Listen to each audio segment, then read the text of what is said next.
Alléluia. Alléluia. Alléluia. Alléluia. Alléluia. Alléluia. Alléluia. Alléluia. Alléluia. Alléluia. Mes bien-aimés de partout dans le monde entier. Alléluia. Je vous salue au nom du Seigneur Jésus-Christ. Allons et partagez. Allons et partageons dans les médias sociaux avant de commencer. Partageons la vidéo, mes bien-aimés. Invitons les amis.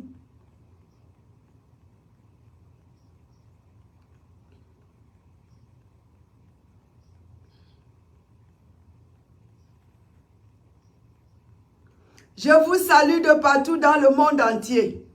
Alléluia, alléluia.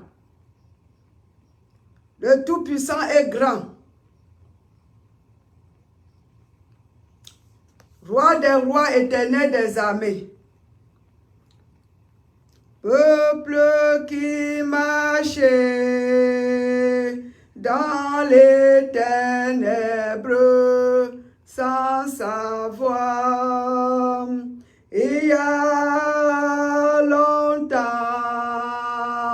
vous êtes avec Dieu sans savoir. Venez maintenant goûter sa parole. Brebis perdues, venez auprès du Père. Oh, affligés, repentez-vous. Oh, affligés, repentez-vous. Peuple qui marchait dans les ténèbres sans savoir. Il y a longtemps, vous êtes avec Dieu sans savoir. Rendons grâce à Jésus notre Sauveur, car il nous a rachetés par son sang. Oh, affligés, repentez-vous.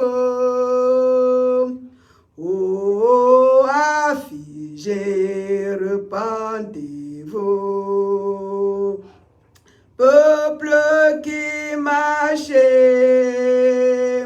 dans les ténèbres sans savoir. Il y a longtemps, vous êtes avec Dieu sans savoir.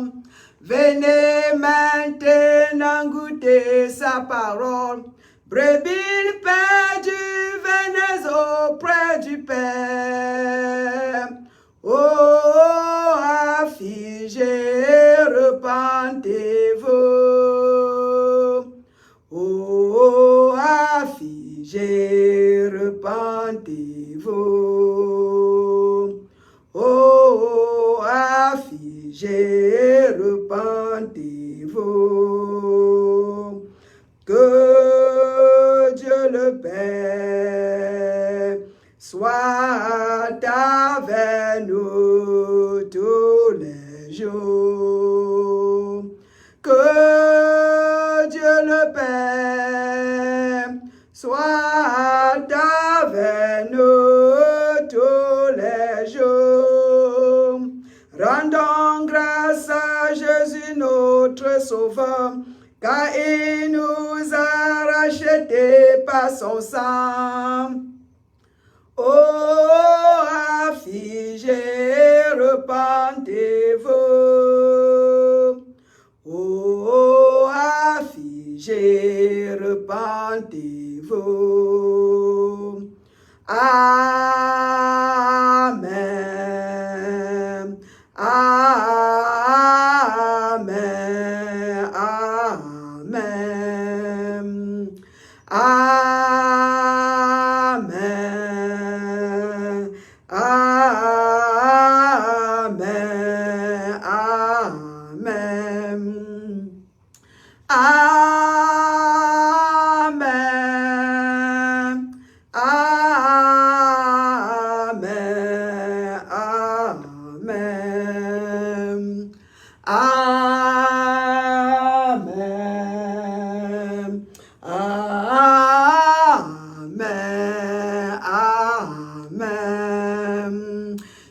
salue la douce. Amen. Amen. Amen. Peuple qui marche dans les ténèbres sans savoir, il y a longtemps, vous êtes avec Dieu sans savoir. Venez maintenant goûter sa parole, brebis perdues, venez auprès du Père. Oh, affligés, repentez-vous. Oh, affligés, repentez-vous. Alléluia, alléluia, alléluia. Je vous salue de partout dans le monde entier. Baissons nos têtes. Éternel des armées, nous te disons merci. Merci pour ta parole que tu as préparée pour tes enfants. Tu as préparé pour nous, tes enfants de partout dans le monde entier. Nous te rendons grâce, Seigneur, parce que nous savons que ta parole est la vie, ta parole est la vérité, ta parole est le chemin, ta parole est la guérison, ta parole est la santé, ta parole est tout ce que nous avons besoin dans ce monde aujourd'hui. Papa, nous te rendons grâce parce que ta parole n'est pas cachée, ta parole n'est pas loin, ta parole n'est pas au ciel, que tes enfants puissent dire, ou bien le monde entier puisse dire qu'il ira au ciel pour faire descendre la parole. Ta parole n'est plus dans la tombe, Seigneur, pour que tes enfants ou le monde disent qu'il descendra en bas pour faire monter la parole. Ta parole dit, mes bien-aimés, Seigneur Jésus, ta parole est près de nous. Ta parole est près de nous. Romains 10, verset 8. La parole est près de nous. Cette parole est près de nous. La parole de vie. Elle est dans notre cœur. Elle est dans notre bouche. C'est la parole de vie. La parole de foi. Pas la parole d'incrédulité. Pas la parole de doute. La parole de foi. La parole de foi que nous prêchons. La parole de foi qui sera prêchée, mes bien-aimés, de partout dans le monde entier. Le monde entier. La parole de foi sera prêchée. Mes bien-aimés, soyez prêts. Recevez cette parole. La parole de Dieu, c'est la parole de foi. La parole de Dieu est la parole de foi. Donc, quand tous écoutent la parole de Dieu, la foi vient. La foi vient. En écoutant la parole de Dieu te donnera la foi. Sans la foi, aucune personne, sans la foi, personne ne peut plaire l'Éternel. Sans la foi, personne n'est agréable à Dieu sans la foi. Et les justes marcheront par la foi, les justes vivront par la foi. C'est par la foi que nous marcherons. C'est par la foi que nous vivons. C'est par la foi que nous triompherons. C'est par la foi, mes bien-aimés, que nous résisterons les tentations de ces jours. C'est par la foi, c'est par la foi. Venez écouter, invitez les amis de partout, les amis, les membres de la famille, de venir écouter la parole de foi. La parole de foi. La parole de Dieu qui nous donne la foi. Quand on écoute, la foi vient. La foi vient en écoutant la parole. Et le problème est, qu'est-ce que tu fais avec la foi que tu as reçue dans la parole? Maintenant, il faut que cette foi soit une action. La foi doit avoir une action. On doit mettre la foi au travail. Quand la foi vient, on doit agir. La foi doit, mon Dieu, merci. La parole de foi, la parole de la vérité. Alléluia, alléluia. Par la foi, nous triompherons. Par la foi, nous marcherons. Donc sans la foi, mes bien-aimés, nous sommes les handicaps ou les handicapés. On ne peut pas marcher. Par la foi, les justes vivront. Sans la foi,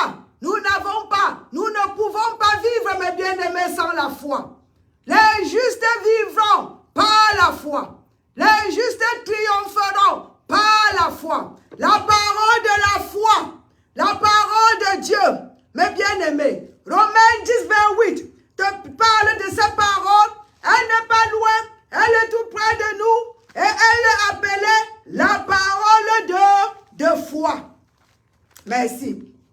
Merci. Je suis vraiment, comment dire, reconnaissant pour tous ceux-là qui sont en ligne. Je rends grâce à l'Esprit de Dieu qui vous a attiré, qui vous a dirigé en ligne. Mes bien-aimés, vous ne regretterez pas aujourd'hui d'être connectés. La parole de Dieu est la bénédiction. Vous serez bénis de partout dans le monde, là où vous trouvez. La bénédiction, quand la parole de Dieu vient, elle est la bénédiction, mes bien-aimés. Elle vous guérira, elle vous donnera la direction, elle vous éclairera. C'est la lampe sur vos pieds, c'est la lumière sur nos chantiers. La parole de Dieu, c'est le médicament, mes bien-aimés, que tu en as besoin aujourd'hui pour être tout ce que, ou bien pour recevoir ta guérison. C'est la parole de Dieu. Merci Seigneur. Gloire à toi. Gloire à toi, papa. Gloire à toi. Que dit-on? Romains 10, verset 8, mes bien-aimés. La parole est près de toi. La guérison est près de toi, mes bien-aimés. Le sauveur est près de toi. Au commencement était la parole. La parole était avec Dieu. Et la parole était Dieu. La parole était avec Dieu. La parole est Dieu, mes bien-aimés. La parole est Dieu. Et la parole dont Dieu n'est pas loin de toi. La parole est près de toi, là où tu te trouves. Elle est près de toi. Elle est, ma God, dans ta bouche et dans ton cœur. Oh, c'est la parole de la foi que nous prêchons. Nous ne prêchons pas la parole d'incrédulité. Je reviens encore. Nous ne prêchons pas la parole de doute. C'est la parole de foi. La vérité, le chemin, au nom du Seigneur Jésus-Christ. Acclamons l'Éternel. Merci Seigneur. Merci Roi des Rois. Merci. Quelqu'un me dit, maman, elle est en moi comment? Par la présence de l'Esprit Saint en toi, mes bien-aimés. La parole n'est plus cachée. La guérison n'est pas loin. Elle est en toi. La lumière est en toi. La lampe est en toi. La révélation, c'est en toi. Par la présence de l'Esprit Saint en toi. Aujourd'hui, mes bien-aimés, nous allons parler de la mort aujourd'hui. La mort, la mort, la mort. La mort, les problèmes de la vie. Est-ce que quand on devient chrétien, on est épargné?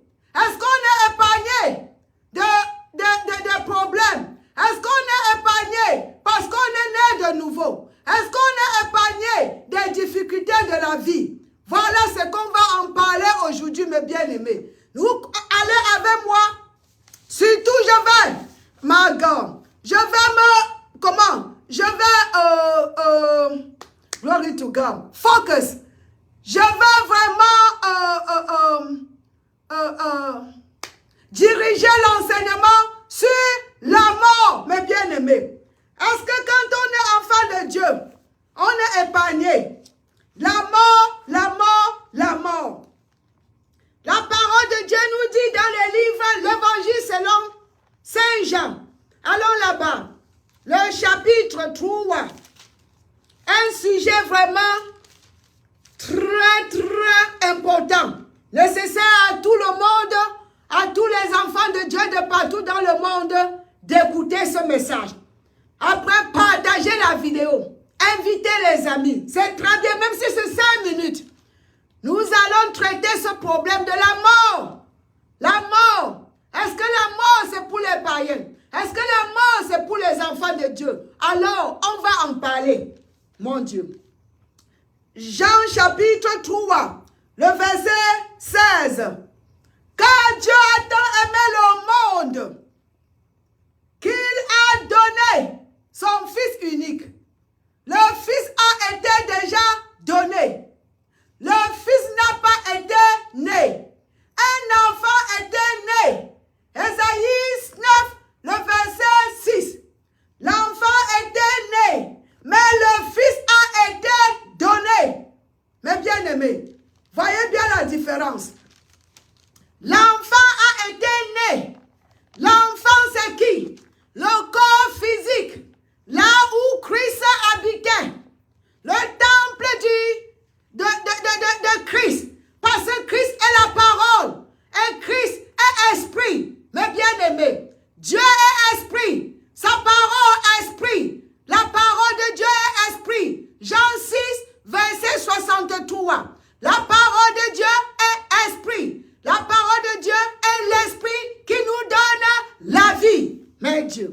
Seigneur. Je vous dis que ça sera très bien. Même si c'est 5 minutes que vous êtes là en ligne aujourd'hui, vous ne regretterez point. Parce que cet enseignement est une grande, grande bénédiction. Mes bien-aimés. Alléluia. Alléluia. J'ai bien dit, l'enfant a été né, mais le Fils de Dieu a été donné. Chaque fois quand Dieu parle, quand Jésus parle de Fils de l'homme, le Fils de l'homme, c'est cet enfant, c'est la chair. Le Fils de Dieu, c'est Christ qui était dans la chair. Mes bien-aimés, écoutez bien ici la parole de Dieu, le Tout-Puissant. Ésaïe 9:6. Mon Dieu, glory. En français, c'est le Ésaïe chapitre 9, le verset 5, pas 6. C'est 5 en français. Quand un enfant nous est né, l'enfant n'a pas été donné. L'enfant a été né. Et quand on parle de l'enfant qui a été né, on parle du corps physique. Le corps physique que la femme, que la Vierge Marie a donné à Christ, l'Esprit, Dieu, de vivre dedans. L'enfant, ma gomme, nous est né. Et un fils nous est donné. Le fils nous est donné. Alléluia. Merci. Parce que les gens ne savent pas la différence entre, mes bien-aimés, quand on parle de l'enfant né et quand on parle du fils donné. Alléluia. Le Fils de Dieu, c'est Christ. Christ, dans le corps de Jésus. Jésus, l'enfant, Jésus, le corps physique. Il a fallu ce corps physique pour que Christ soit l'égal, mes bien-aimés, sur la terre. Sans le corps physique, toi et moi, nous sommes illégaux. Toi et moi, et on est obligé de quitter la terre. C'est pour cette raison, mes bien-aimés, que quand nous quittons le corps physique, c'est qu'on va appeler la mort et on va arriver là-bas. Quand nous quittons le corps physique, on est illégal et on est obligé de quitter la terre. Alléluia. Pour avoir le droit de vivre sur la terre, mes bien-aimés, légalement, chacun doit avoir un corps physique. Même Dieu, le créateur du ciel et de la terre, lui, il lui faut un corps physique pour parler, pour faire les choses sur la terre. C'est pour ça qu'il est venu en la personne de Jésus. Christ, dans le corps physique qu'on a nommé Jésus, pour pouvoir œuvrer, pour venir racheter, pour payer le prix de nos péchés, pour porter nos maladies et pour être légal, pour agir sur la terre. Les gens se demandent pourquoi même la résurrection de Jésus. Ils savaient qu'il va revenir. Parce que présentement, il va revenir parce qu'il a le corps physique. Jésus est dans un corps physique glorifié, mes bien-aimés. Jésus est assis à la droite du Père dans un corps glorifié. Et c'est ce corps physique glorifié qui reviendra sur la terre. Parce que son corps, sans le corps physique qui est là, tu ne peux pas, mes bien-aimés. C'est pour cette raison que la résurrection a eu lieu. Parce qu'il fallait que Dieu soit légal. Alléluia. Et j'entends une question. Quelqu'un me demande, maman, qu'est-ce qui s'est passé? Mais bien-aimé, mon Dieu, je crois que quand j'entre en ligne, il faut au moins 1 heure du temps pour vous expliquer les choses de l'éternel. Mais bien-aimé, quand Dieu a créé Adam dans le jardin, Adam était le corps parce que le Saint-Esprit était en Adam. Tout ce que Dieu devait faire, il le faisait à travers Adam. Quand Adam a péché, mes bien-aimés, l'Esprit de Dieu ne pouvait plus rester dans un corps pollué. L'Esprit de Dieu est rentré. Alléluia. Et Adam, Dieu ne pouvait plus être légal. Il ne pouvait plus faire quelque chose parce que lui-même, c'était sa loi. Il ne peut pas violer sa propre loi. Quand il a créé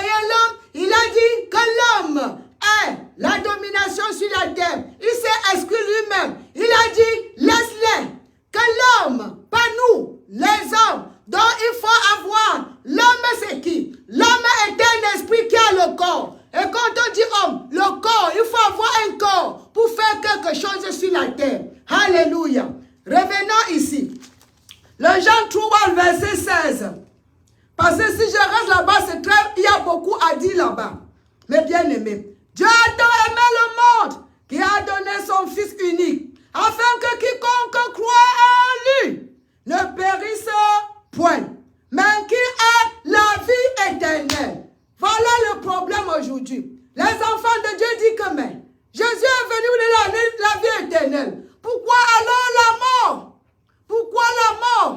Pourquoi les chrétiens meurent? Comme les mondains, comme ceux-là qui ne connaissent pas Jésus. Pourquoi tout le monde meurt? Voilà la question. Parce que la Bible dit clairement, Dieu a tant aimé le monde, pas qu'il aimera. Il a déjà aimé. Parce que depuis plus de 2000 ans, Jésus-Christ est venu, mes bien-aimés. Jésus est venu. Il a tout payé. Il a payé sur la croix de Golgotha. Et aujourd'hui, il est ici par la présence de l'Esprit Saint. Dieu a tant aimé le monde qui a donné son Fils unique, afin que quiconque croit en lui ne périsse point, mais qu'il ait la vie éternelle. La vie éternelle. Pourquoi donc les chrétiens meurent? Allons encore, mes bien-aimés, dans le livre de... Restons dans l'évangile de Jean, le chapitre 8 et le verset 51. Avec l'aide de l'Esprit Saint, votre maman vous aidera aujourd'hui, mes bien-aimés. Alléluia. Partagez la vidéo à tous ceux que vous connaissez dans vos contacts. Chapitre 8, le verset 51. Glory to God. En vérité, je vous le dis. Je vous le dis. Qui parle? Jésus-Christ. Jésus le Christ. Voilà le nom. Jésus-Christ veut dire quoi? Jésus le Christ. Le Christ est où? Le Christ était en Jésus. Jésus était le corps. Et Christ était l'esprit qui habitait en Jésus-Christ. Alléluia. Merci. Christ, Jésus est la parole de Dieu devenue chair. Glory to God. En vérité, je vous le dis, si quelqu'un garde ma parole, il ne verra jamais la mort. Oh, on ne verra jamais la mort. Ce n'est même pas de ça que je parle. Rentre au chapitre 5. Pourquoi les chrétiens meurent donc? On dit que Jésus est venu pour nous donner la vie éternelle. Pourquoi alors les chrétiens meurent? Voyons Jean chapitre 5, le verset 24.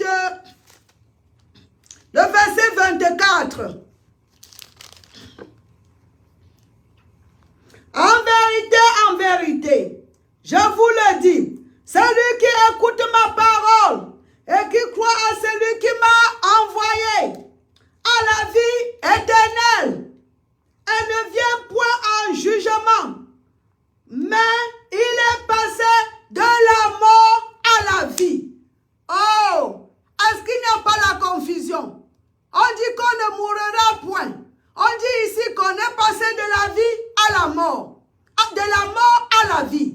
Les chrétiens, quand tu reçois Jésus, comme le Fils de Dieu, comme celui-là qui est venu mourir pour tes péchés, et que celui-là que Dieu a ressuscité de la mort, la parole dit que tu deviens une nouvelle créature. Et en tant que nouvelle créature, la parole nous dit ici, nous sommes passés de la mort à la vie. Alors, point d'interrogation. Pourquoi alors les chrétiens meurent? Mais bien aimés, parlons de cela. La mort physique n'a rien à y voir avec la mort, avec la vie éternelle. La mort physique n'a rien à y voir avec la vie éternelle. Un chrétien, du moment où tu reçois Jésus-Christ dans ta vie en tant que Seigneur et Sauveur, mes bien-aimés, la vie éternelle a commencé. Et la vie éternelle a commencé. Et ça est déjà activé en toi, mes bien-aimés. Et ça continuera pour l'éternité. On parle de la vie éternelle. Qu'est-ce qui se passe? La vie physique. Parce qu'on dit les gens meurent. Aujourd'hui, partout, on entend les chrétiens. Une chrétienne est morte. Un païen est mort. Tout le monde meurt. Tout le monde meurt. Cette mort-là, cette mort dont on parle, mes bien-aimés, on appelle ça la mort physique. La mort physique. Dans ce cas, l'homme qui est esprit sort de ce corps, de cette maison dans laquelle la personne habitait. Et la mort physique ne touche pas la vie éternelle. La mort physique n'a rien à y voir avec la relation d'un enfant de Dieu et le Père. La vie en union avec Christ n'a rien à y voir avec la mort physique. La mort physique a affaire avec l'esprit et le corps, mes bien-aimés. On dit, oh, j'ai perdu ma cousine, j'ai perdu ma tante, j'ai perdu mon oncle, j'ai perdu, etc. Mes bien-aimés, ils sont sortis de leur corps. Ils sont sortis de leur corps. Et en sortant du corps, mes bien-aimés, ce n'est pas la fin de l'existence. Que tu sois chrétien ou pas, quand tu sors de ton corps physique, ce n'est pas la fin de l'existence, mes bien-aimés. Alléluia. Ce n'est pas la fin de l'existence. Quand tu sors du corps, le corps, Dieu a dit, il a pris la terre. Quand nous lisons Genèse chapitre 2, le verset 7, il a pris la terre pour former le corps. Donc quand l'esprit sort du corps, mes bien-aimés, le corps rentre dans la poussière. Là où, oh my God, la source du corps, c'est la poussière. Dieu avait pris cette poussière, Genèse 2, 7, pour former le corps, et là, il a mis l'homme qui est esprit dedans. L'esprit rentre aussi, my God, deux directions pour l'esprit. L'homme est esprit. Ceux-là qui ont reçu Jésus-Christ, l'esprit rentre en propriétaire Dieu Tout-Puissant. Et ceux-là qui n'ont pas reçu Jésus-Christ, l'esprit descend maintenant en bas de la terre, là où nous appelons enfer, pour attendre la résurrection des pécheurs et finir dans le feu ardent qu'on appelle la deuxième mort. Donc maman, qu'est-ce que c'est que la mort alors? Mes bien-aimés, bibliquement, dans la Bible, on parle de 3 morts dans la Bible. La Bible nous parle de 3 morts, mes bien-aimés. Nous avons la mort spirituelle. Et la mort spirituelle, c'est la séparation de Dieu. Séparation de Dieu. Quand l'homme est séparé de Dieu, séparé de sa nature, séparation, maga, l'existence, nous vivons sur cette terre, séparé de Dieu, séparé de sa nature, séparé de sa vie, on parle de la mort spirituelle. Et tout le monde est né, comment dire, spirituellement mort. Tout le monde, mes bien-aimés, chacun est né spirituellement mort sur cette terre. Pourquoi? Parce que c'est la condition que nous prenons de Adam dans le jardin. Quand Adam a péché, l'esprit est devenu mort. Donc dans la Bible, il y a cette mort, la mort spirituelle. C'est la première. Et c'est la mort spirituelle, c'est une condition temporelle. Il dépend de tout un chacun. Si tu veux vivre comme ça, on va te parler alors de la mort éternelle. Tu mourras éternellement. C'est de ça qu'on parle de la deuxième mort. Mais Dieu, dans son amour, mes bien-aimés, Dieu qui a tant aimé le monde, il a envoyé effectivement son Fils unique pour nous délivrer, non seulement, ma God, non seulement de la mort spirituelle et aussi de la mort éternelle. Parce que quand tu reçois Jésus dans ta vie, voilà, tu es passé de la mort à la vie. Tu reçois, mes bien-aimés, la mort, une nouvelle créature, la vie éternelle, dont tu es déjà, mes bien-aimés, exempt. Tu es déjà exempt, mon Dieu. Tu es exempt de la mort éternelle ou bien de la deuxième mort. Dans la première mort, mes bien-aimés, c'est la mort spirituelle que la Bible parle. Et la deuxième, c'est la mort physique. Parce que la mort physique, Il n'y a pas question d'être chrétien. Il n'y a pas question. Tout le monde, que ce soit les chrétiens, que ce soit le païen, on meurt, on sort du corps. Et la mort physique n'a rien à y voir, mes bien-aimés, avec ta relation avec le Père. Parce que ça ne touche pas cette relation. Quand tu es chrétien, tu as la mort, tu as la vie éternelle. Ça veut dire que quoi? Tu es déjà racheté, mon gomme. Tu es déjà délivré de la mort spirituelle et de la mort éternelle. La mort physique, c'est pour tout le monde. Alléluia. Et qu'est-ce que veut dire la mort, la deuxième mort? Parce qu'il y a la première mort qui est la mort spirituelle. Et puis la deuxième que j'ai parlé, la mort physique. Et il y a la troisième, on dit alors la mort, la deuxième, disons la troisième qui est la mort éternelle. C'est-à-dire le feu ardent. Donc la première mort spirituelle, mes bien-aimés, a conduit à la mort physique. Et là, elle a conduit également à la mort éternelle. Voilà, la mort éternelle. Mais quand tu es devenu enfant de Dieu, mes bien-aimés, quand tu deviens enfant de Dieu, quand tu deviens enfant de Dieu, tu es déjà, mes bien-aimés, tu es délivré de la mort spirituelle et de la mort éternelle. Il n'y a que la mort physique. Et la mort physique n'a rien à y voir avec la communion avec Dieu et sa vie. Alléluia. Donc il n'y a que deux mots qui concernent, qui a à faire avec ta relation avec le Créateur, avec le Dieu Tout-Puissant. La mort spirituelle, c'est une séparation temporelle de Dieu, de sa nature. Et la mort éternelle, c'est une séparation éternelle, mes bien-aimés, de la vie de Dieu, de la nature de Dieu. Tu te sépares de Dieu pour être en union, pour être en communion avec avec le diable. Alléluia. Mes bien-aimés, effectivement, quand tu deviens une nouvelle créature, tu es déjà passé de la mort à la vie. Nous sommes déjà passés. Nous ne mourrons plus jamais. Parce que bibliquement, la mort, c'est la séparation de Dieu. Ça n'a rien à y voir avec la mort physique. Mes bien-aimés, la mort dans l'intention de Dieu, c'est la mort. Je vous parle. C'est de la mort, ma gomme. La mort, en ce qui concerne Dieu, c'est la séparation. Je vous dis, vous séparez. La séparation de Dieu. Séparation de la vie de Dieu, de la nature de Dieu. Et quand tu te sépares de Dieu, tu deviens en union avec le diable, avec sa nature et avec son esprit.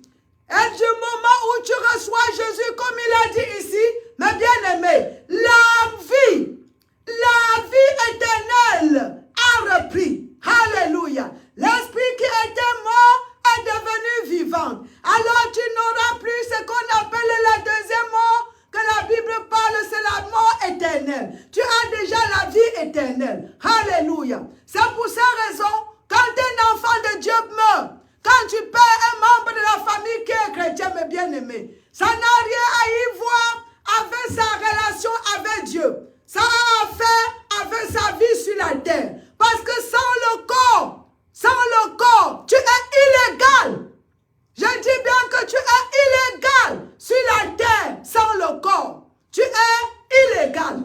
Il faut le corps pour être légal. Donc à partir du moment où quelqu'un sort du corps, tu deviens illégal et l'esprit doit quitter la terre. Mais bien aimé, c'est pour cette raison. Vous voyez quand on parle de la délivrance, chasser les diables, on les chasse. Pourquoi? Parce qu'ils veulent être légaux sur la terre.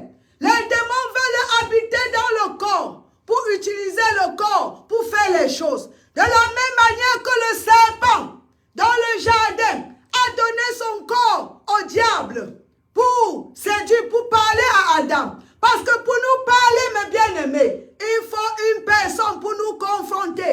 Et il faut le corps, ce corps qui est la terre. Pour travailler sur la terre, il faut le corps. Alléluia, alléluia, alléluia. Partagez la vidéo, mes bien-aimés. partagez la vidéo. Partagez cette vidéo.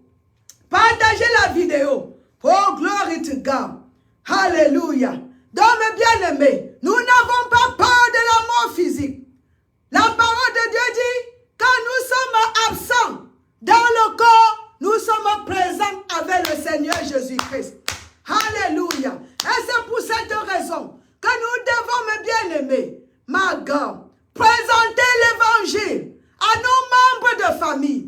Présentons l'évangile à nos membres, à la famille, aller de partout dans le monde entier. Parce que la vie éternelle, mes bien-aimés, la vie éternelle est pour tout le monde. La vie éternelle est pour tous les enfants de Dieu. Pour tous les enfants de Dieu et pour tout le monde. Quiconque reçoit le Seigneur Jésus-Christ, quiconque, mes bien-aimés, quiconque veut le Seigneur Jésus-Christ, tu auras cette vie éternelle. Alléluia. Et la vie, mon Dieu, la mort éternelle, c'est une vie, mes bien-aimés, dans le feu ardent. Dans le feu ardent. C'est dans le feu ardent, mes bien-aimés. C'est douloureux que les membres de nos familles finissent là-bas. Présentons-leur l'évangile. Que chacun, avant de quitter le corps, qui n'a rien à y voir, avec la connexion avec Dieu. Que chacun, avant de quitter le corps, mes bien-aimés, mon Dieu, sache où ira son esprit. Alléluia. L'esprit est la partie là que nous devons vraiment nous poser des questions. Où mon esprit ira? Où mon esprit ira? Quand il quittera mon corps, où mon esprit ira? Nous savons, selon la parole de Dieu, qui ne peut jamais mentir, la parole de Dieu, qui ne tombera point, qu'après, quand nous quitterons le corps, nous irons être avec le Père. Et il y a la résurrection de ce corps. Il y aura un corps nouveau. Ce corps, même les païens, mes bien-aimés, ils seront ressuscités, même pour le jugement. Pas pour la vie, pas pour une bénédiction comme les enfants de Dieu. Dont la mort en tant que tel, mes bien-aimés, n'a rien à y voir avec la relation d'un enfant de Dieu, mes bien-aimés, ça n'a rien à y voir. Ça a fait avec ton corps sur la terre. La mort physique n'a affaire qu'avec ton corps sur la terre. Alléluia, alléluia, alléluia. Et je crois que je vais continuer. Je vais continuer cet enseignement, mes bien-aimés. Je vais continuer ça la semaine prochaine. Pourquoi sur la terre, nous avons les difficultés aussi comme les païens? Comment faire alors, mes bien, comment faire en tant qu'enfant de Dieu pour dominer, pour vivre au-dessus des problèmes de la terre, des problèmes de ce monde? On continuera la semaine prochaine. Et si vous comprenez, mes bien-aimés, l'anglais, soyez connectés le dimanche. Même si la connexion tarde, surveillez parce qu'il n'y a aucun dimanche que nous ne sommes pas en ligne. Alléluia. Et je prie, mes bien-aimés, que ce que vous avez appris aujourd'hui, mes bien-aimés, vous donne la foi pour vivre au-dessus de la mort physique. La mort physique n'a rien à y voir, mes bien-aimés, avec la vie éternelle. La vie éternelle n'a rien à y voir avec la mort physique. Est-ce que vous me comprenez? Les deux n'ont aucun lien. La vie éternelle n'a aucun lien avec la mort physique. Alléluia. Dans le corps ou absent dans le corps, nous avons déjà la vie éternelle. Et si tu m'écoutes et tu n'as pas la vie éternelle, c'est le moment pour recevoir le Seigneur Jésus-Christ comme ton Seigneur et ton Sauveur. Faites cette confession après moi. Seigneur, Seigneur Dieu Tout-Puissant, je viens auprès de toi maintenant pour reconnaître, pour demander ou pour confesser que Jésus-Christ est ton Fils, que tu as envoyé, que tu as donné dans le monde pour mourir pour moi, pauvre pécheur. Je le reçois comme Seigneur et Sauveur. Et je crois de tout mon cœur qu'il est mort et que toi, tu l'as ressuscité après le troisième jour. Je le reçois aujourd'hui comme mon Seigneur et mon Sauveur. Et basant sur ton écriture, je suis devenu un enfant de Dieu. Alléluia. Alléluia. Mes bien-aimés, ou bien toi qui viens de confesser, nous te souhaitons la bienvenue dans le royaume de Dieu. Voilà, tu viens de recevoir Jésus, tu as la vie éternelle. La mort physique n'a rien à y voir avec ton état, avec ta vie éternelle. Vivante ou sortie de ton corps, tu seras avec Dieu à tout moment. Bye bye.